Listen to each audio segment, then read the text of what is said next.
What's up, fam? This is Shannon. If you like content like this or my posts on social media like Facebook and Twitter, remember to hit that like button and subscribe. Check out my website, shannonbag.wixsite.com/mbrs to find more information. You can book a reading with me. I do astrology, birth chart, horoscope, palm reading, graphology, tarot, and so much more. I make custom 4-leaf clover bookmarks and money art if that's what you're interested in. If you want to book a reading with me or you have any questions, I will usually ask that you set an appointment.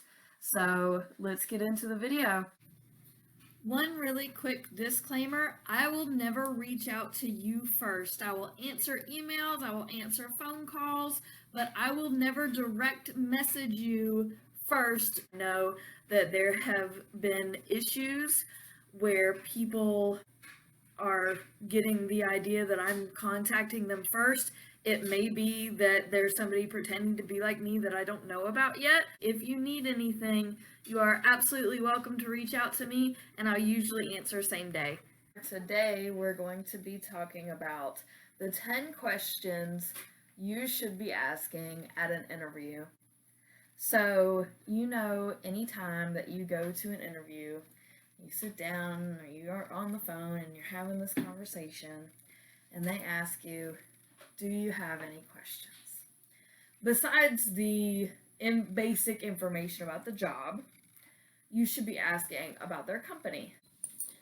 The number 5 question that I would ask an employer would be, if there's an employee or manager who is frequently out of line, but who makes the best numbers or has the best sales, what, if anything, do you do? Let me elaborate on this. All of you know that at some point there has been an employee or manager you haven't gone along with. And let's say that they're rude to you, they're disrespectful to you, they talk back to you. Good management recognizes toxicity and lets it go and says, no, we're not going to have that here. If you can't play by the rules and play fairly, and we're all respecting of your opinion and what you have to say, you need to treat others the same way. They will keep on the employee or manager until they can find somebody better suited, which is an appropriate answer. Or because of company politics and who this person is within the company, we can't do anything about it and we just simply deal with it. That is a red flag answer, because nobody is expendable. They can say, well, we just keep everybody because we're so short-staffed. That's not healthy either. Just because they make numbers or they know something doesn't mean that they're the best person for this company and for this culture and for this job. The number 4 question that I would ask a potential employer is what their culture is out of these 3 options. Option 1, too many chiefs, not enough Indians. Option 2, micromanagement or absent management. Number 3, neither of these. So usually there will be more one than the other. When I worked at the sweepstakes companies, it was that there were too many chiefs and not enough Indians. When I worked at the bank, it was lack of management. There have been places where it is neither, and there have been places that have been micromanagement. If you have management, if they say neither of these were balanced or some variation thereof, then that's a good company to work for. Number 3 question that I would ask a future employer.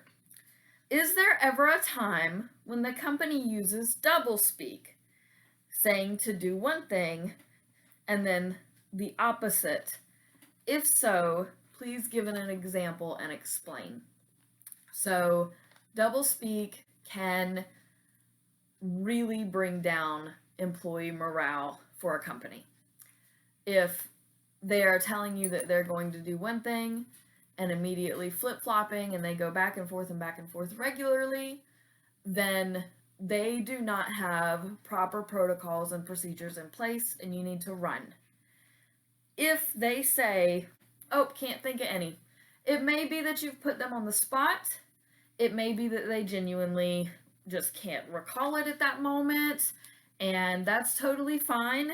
If they are like, I don't really know, like, I'm sure we do that. If they say, I don't really know, but I'm sure we do that, or I'm sure we have done that, then that's not as big of a red flag because they're acknowledging, yeah, the company does stuff, but like I can't really say anything specific. I can't think of anything. So it really depends on how they answer, how you can gauge their reaction. So this question can either be, if it's outright answered, no, we don't do that, red flag. If it is unsure, like you've put them on the spot, like, I don't know, I can't really think of any examples, like I'm sure we do it. If it's unsure, then fine. If they say, yes, we do it, I can give you a very specific example, then you need to follow up with, okay, why do you do that? That information will help you determine whether or not it's going to be a good fit. Because some doublespeak is understandable depending if there is a very specific situation. But if it is across the board majority of the time on a regular basis, that is big no, go. My number 2 question for what to ask a potential employer is, what does the ladder and chain of command look like? So if the chain of command is employee, assistant manager, manager, branch, or regional, and you've got supervisors, and if it's like a stupid long chain, that's a corporation, honey. And you are going to be a number. If you're comfortable with that, then that's fine. If it's, well, we have the employees, and then we have the daily manager, then we have the weekend manager, we have a night manager, and then it's Todd, the boss, the owner, you will more likely be heard more often and receive fairer treatment. It is a smaller operation. Also know that smaller operations get swallowed up more quickly.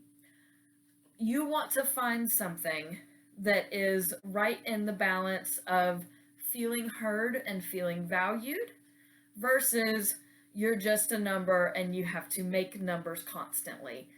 So, the last question is going to be saved for part 3, and it will only be available on Patreon, so go check me out at Shannon Bag MBR. A big part of what I do requires funding. That's why I sell products online, I book readings, and I ask for donations from lovely people like you. If you do enjoy my stuff, you can go to PayPal and send shannonbag@gmail.com. You can do Cash App, hashtag Shay, KMB, SHAYKMB, or on my Patreon, which is Shannon Bag MBR. You can follow me on Reddit and Pinterest and Instagram as well. I have 16 social media platforms. I'm sure you can find me somewhere.